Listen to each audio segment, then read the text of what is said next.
को रखा तराजू पर और एक तरफ भागवत को रखा, और जब उठा करके देखा महाराज तो आगे लिखा है लघुन्यानि जातानि गौरवेणिदं महत् तदः ऋषिगणा सर्वे विस्मयं परमं ययो।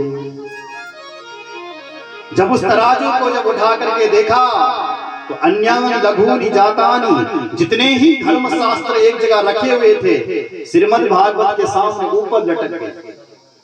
भागवत का पन्ना इतना भारी हो गया। क्यों भारी हुआ?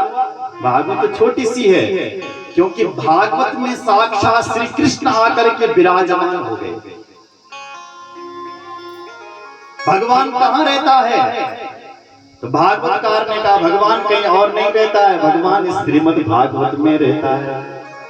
तेनेयं वाङ्मयी मूर्ति प्रत्यक्षा वर्तते हरि। अगर कृष्ण को कहीं खोजना है तो भागवत के पन्नों में खोजो। भागवत के अक्षर सांवले हैं, कृष्ण भी सांवला है। ब्रह्मा ने प्रणाम किया, सुन रहे हो क्या कहा था? मेरे भगवत रूपम शास्त्रम भागवतम कलो।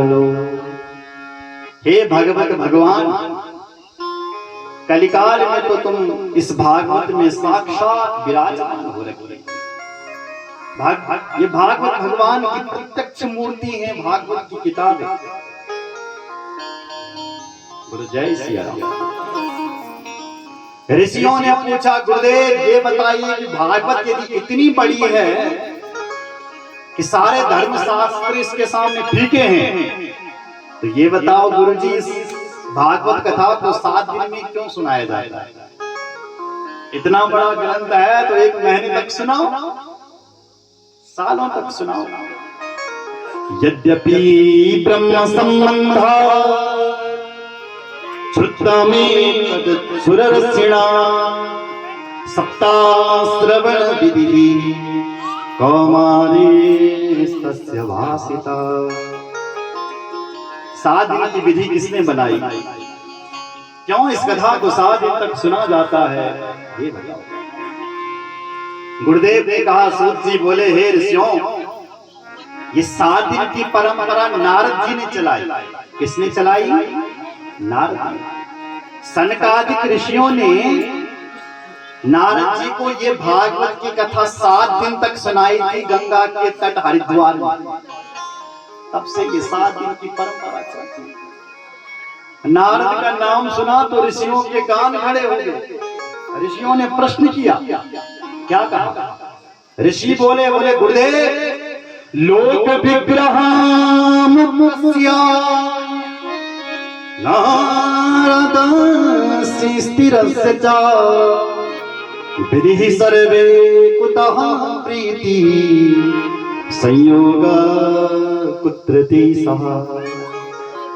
हे मेरे भगवान गुरु, हमने सुना है कि लोक विग्रहम् अहिस्यस्य नारदस्य।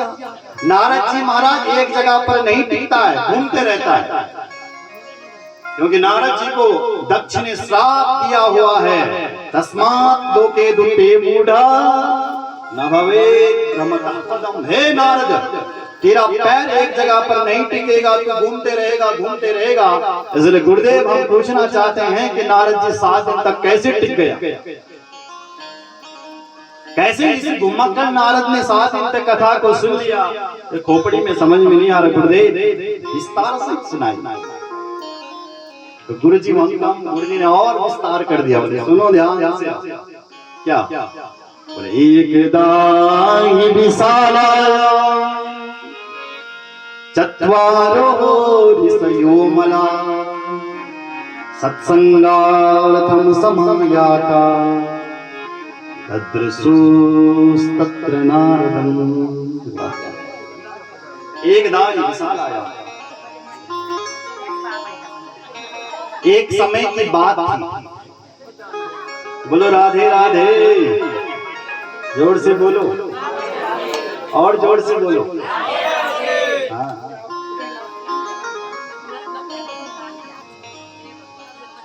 एकदा हि विशालाया चत्वारा ऋषयो मला। एक समय की बात थी, 4 ऋषि घूम रहे थे। चत्वारा ऋषयो मला, कहां घूम रहे थे महाराज? बोले बद्रीनाथ में घूम रहे थे। सुन रहे हैं?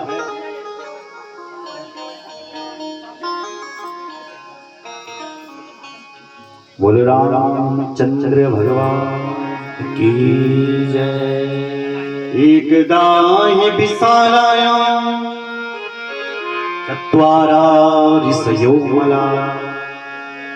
एक समय की बात थी, 4 ऋषि घूम रहे थे। कहां? विशालापुरी में। विशालापुरी किसे कहते हैं? बोला जय सिया राम। ध्यान जाओ जरा थोड़ा, मेरे तरफ देखा कहते बोला विशालापुरी। कहा बोले विशालापुरी। बद्रीनाथ धाम को विशालापुरी कहते हैं।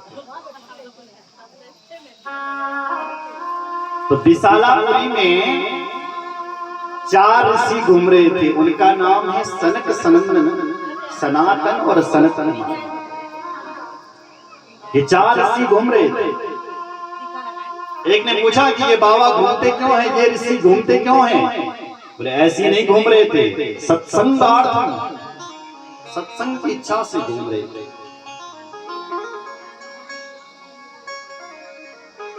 महात्मा कोई फालतू नहीं घूमता, केवल भगवान की कथा सुनने के लिए और सुनाने के लिए घूमता है।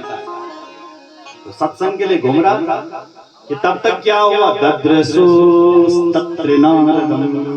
नारद जी को आते हुए देखा, मन प्रसन्न हो गया, क्योंकि सनकादियों का एक ही काम है कथा सुनना। नारद जी को देखा तो मन में बड़ा हर्ष हुआ कि आज हमें सुंदर कथा सुनने के लिए मिलेगी, क्योंकि नारद जी सुंदर कथा वाचक हैं। आज कथा सुनने के लिए मिलेगी। आश्चर्य हुआ महाराज, नारद जी का मुख लटका हुआ था। देखो बाद में रखना, तुम जो भी रखना चाहते हो बाद में रखना, यहाँ अभी जैसे हो ऐसे बैठ जाओ।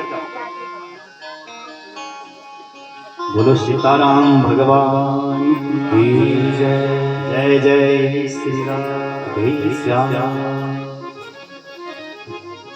तो मैं आपको समझा रहा था कि 4 ऋषि थे, घूमने लगे बद्रीनाथ में,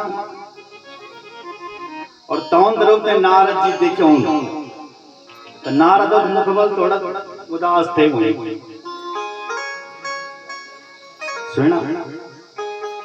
तो ऋषि सामने गए और नारद जी को पूछा, क्या कथम ब्रह्मन दीर मुखा कुतश्चिन्ता तुरु भवान् त्वरितं गम्यते पुत्र कुतश्च गमनं तव। कथम ब्रह्मन दीर मुखा। हे नारद जी, तुम्हारा मुख ये लटका हुआ उदास क्यों है? कुतश्चिन्ता, तुम्हें कौन सी चिंता सता रही है? त्वरितं गम्यते पुत्र, तुम्हारा आगमन कहां से हो रहा है? तुम कहां जा रहे? तुम्हारा चेहरा तो नारद जी ऐसा लग रहा है जैसे किसी कंजूस का किसी ने धन चुरा लिया। हे नारद बल, तेरे मुख यानो लगा, लेकिन जन के कंजूस मुख लग। क्या हुआ तेरे साथ? तूने ऐसी अपनी हालत क्यों बना दी? इदानीं शून्य चित्तोऽसि गतविद्धो यथा जना तवेदं मुक्त संगस्य लोचितं बद कारणम्। तुम्हारा मुख कांतिहीन क्यों है? उदास। उदास तो जिसका कुछ चुरा लिया जाता है, उसका चेहरा उदास होता है, तेरा क्या चुरा लिया। देखो नारद, संसारी व्यक्ति जब दुखी होता है ना तो संतों के पास आता है, ब्राह्मणों के पास आता है, कुंडली दिखाता, बहुत परेशान हो महाराज, जगत कुछ यादों लगी रह जाता। जब हम परेशान क्या होना नंदा बाबा देखा महाराज क्या वर्ण निर्दयी। और जब संत